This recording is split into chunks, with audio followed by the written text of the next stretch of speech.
രാവിലെ തന്നെ big boss ഹൗസിൽ ഫൈറ്റ് തുടങ്ങിയിരിക്കുകയാണ്. ഫൈറ്റിൻ്റെ കാരണം ഇന്നലെ നമ്മൾ പറഞ്ഞ കാരണമാണ്.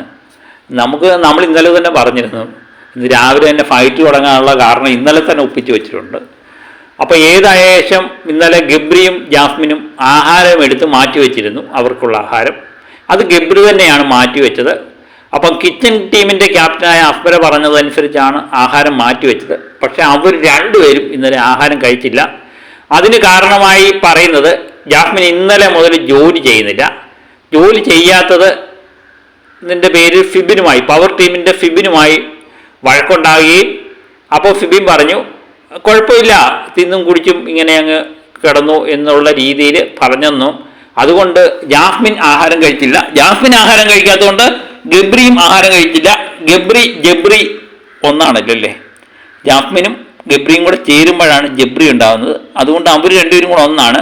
ഒരാൾ ആഹാരം കഴിച്ചില്ലെങ്കിൽ മറ്റൊരാളും ആഹാരം കഴിക്കത്തില്ല. അത്രയും ആഹാരം വേസ്റ്റായി പോയി, രാവിലെ എടുത്ത് കളയേണ്ടി വന്നു. അത് ഫ്രിഡ്ജിൽ പോലും എടുത്തു വെച്ചില്ല എന്നാണ് നമ്മുടെ ജിൻഡോ പറയുന്നത്. ജിൻഡോ രാവിലെ തന്നെ അത് ചോദ്യം ചെയ്യുന്നുണ്ട്. ആഹാരം കഴിക്കാത്തത് ഒത്തിരി കഷ്ടപ്പാടാണ് ഇവിടെ. കാരണം ആഹാരം വളരെ കുറവാണ്. കഴിഞ്ഞ പ്രാവശ്യം 1000 പോയിന്റ് കട്ട് ചെയ്തു. അതുകൊണ്ട് നമുക്ക് ആഹാരം വളരെ കുറവാണ്. അതുകൊണ്ട് ആഹാരം പരമാവധി വേസ്റ്റ് ചെയ്യരുത് എന്ന് പറഞ്ഞിട്ടുണ്ടായിരുന്നു. അത് കൂട്ടാക്കാതെയാണ് ഇന്നലെയും ആഹാരം എടുത്ത് കളയേണ്ടി വന്നത്. അത് ഒന്നുമില്ലെങ്കിൽ അത് ഫ്രിഡ്ജിലോട്ട് കയറ്റി വെച്ചിരുന്നെങ്കിൽ അത് വീണ്ടും ഉപയോഗിക്കാമായിരുന്നു എന്ന് ജിൻഡോ പറയുന്നുണ്ട്.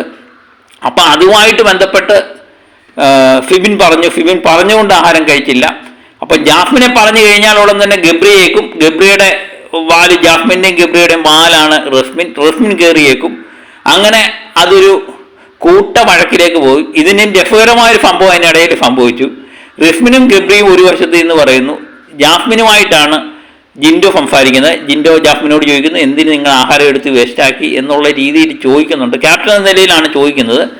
അപ്പം ഗബ്രിയും റസ്മിനും ഒരു വശത്ത് നിന്ന് ജിൻഡോയോട് സംസാരിക്കുന്നുണ്ട്. ജിൻഡോ അവരെ മൈൻഡ് ചെയ്യുന്നതേ ഇല്ല. അങ്ങനെ ഒരു സംഭവം അവിടെ നടക്കുന്നതായിട്ട് മൈൻഡ് പോലും ചെയ്യുന്നില്ല. ജാസ്മിനുമായിട്ടാണ് സംസാരിക്കുന്നത്. അതെനിക്ക് തോന്നുന്നു നല്ലൊരു മൂവ്മെൻ്റ് ആയിട്ട് എനിക്ക് തോന്നി.